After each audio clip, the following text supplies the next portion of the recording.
खुलुमबाय लोगोफोर। दिनै आं दि जाब्रांनि जिउ जारिमिननि सोमोन्दै एसे फोरमायनो सानदों। आंनि मुङा नार्जारी। मिजिंथियो नोंथांमोना दि जाब्रांनि जिउ जारिमिनखौ जोबजासिम खोनासंलांगोन होननानै मिजिंथिबाय। दायो आङो फरायथिनानै होनोसै। नोंथांमोना अननानै जोबजासिम खोनासंलांदो। मार्टार दि जाब्रां। Date of birth 12 April 1964.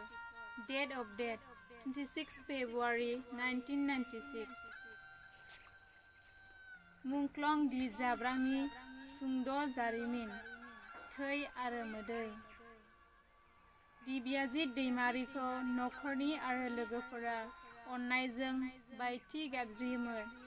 दिव्याजित Daimaria 1964 मायथाइनि 12 एप्रिल दानाव उदालगुरि जिल्लानि 2 नं सापखाथि गामिनि रुंसारि निलसन दैमारि आरो रुंसारि पुष्पालता दैमारिनि नखराव जोनोम मोननाय दिव्याजित दैमारिहा सानै बिब' आरो सासे बिदा आरो सासे बिनानाव दंमोन।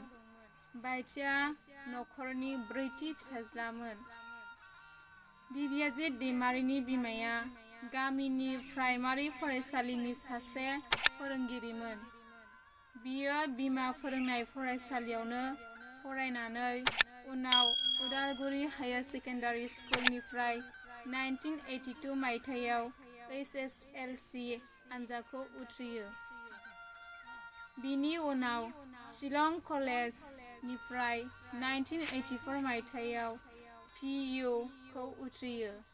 बियो BSc नि थाखाय शिलं कलेजआवनो मुं थिसनदोंमोनब्लाबो बै समनि राजखान्थियारिनि गुबुंले दौलेंनि थाखाय तेजपुरनि दारां कलेजआव मुं थिसनस्लायो आरो बेनिफ्राय आरोबाव उदालगुरि कलेजआव बारस्लायो आरो बेनिफ्रायनो 1989 मायथाइयाव BA उथ्रियो। बियो BA फरायबाय थानाय समावनो बरनगाव हाइ स्कुलआव फोरोंगिरिबो जादोंमोन। दिव्याजित उन्दै समनिफ्रायनो जोबोर नायनो मोजांमोन। बुथिया गंगार बायदि अख्रा बोलोगोरा, जायनि थाखाय बिखौ सासे बिमाय सोमोन्दो जानाय टिपेन्द्रा मेसआ जाब्रां मुङै गाबज्रियोमोन। बियो दामनाय देनाय, गेलेनाय, नायबिजिरनाय आरो समाजारि बिथिङाव जोबोर गोसो गुदुंमोन। उन्दैनिफ्रायनो बियो बिफा मिल्सन दैमारिनि रमान स्क्रिप्टनि सोमावसारनायाव गोख्रों बाहागो लानायखौ नुबोनायाव नखराव पुलिसजों नासयजानायखौ आगोर मोनबोबाय। बेफोरनो जाब्रांखौ राजखान्थियारि सांग्रांथि आरो सुबुं अनसायनायनि हाबिलासफोरनि सोमावसारनायाव बिथा बाहोयो।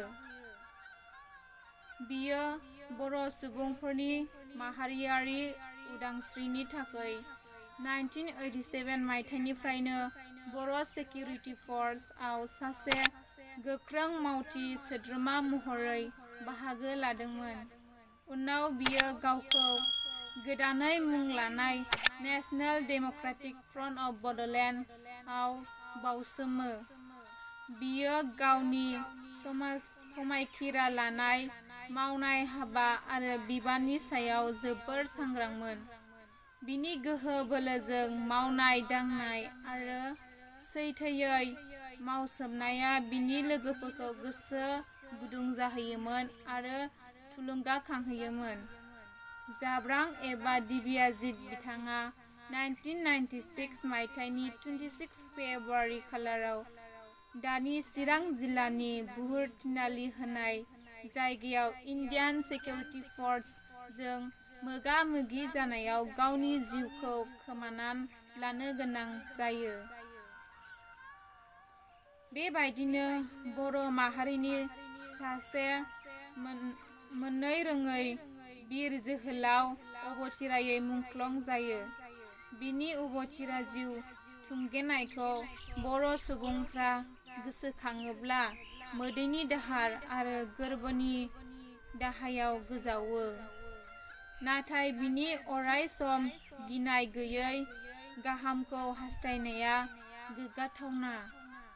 बियो गोलाव बैसो जोरनाय आरो गोजोनै थैनायखौ नेवसिनानै गावनि गोर्बो इसिंनि फोथायनाय जायगा गावनि आंगोनि लुबैनायनिख्रुइ देरसिन मोनसे जाहोन जायआ गावनि गादबजानायनिफ्राय उदां खालामनाय, बि थांखियाव जौगाखां आरो बाउसोमनायखौ हास्थायदोंमोन।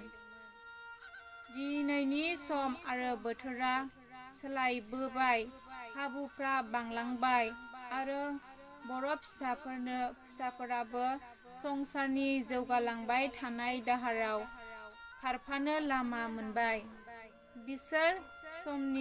बेफोर समनि थाखाय जोंनि मुंख्लंफोरखौ गोसोखांनाया एंगार हायै गोनांथार, जायफोरा गावसोरनि जिउखौ थै आरो मोदैजों दान होलांबाय।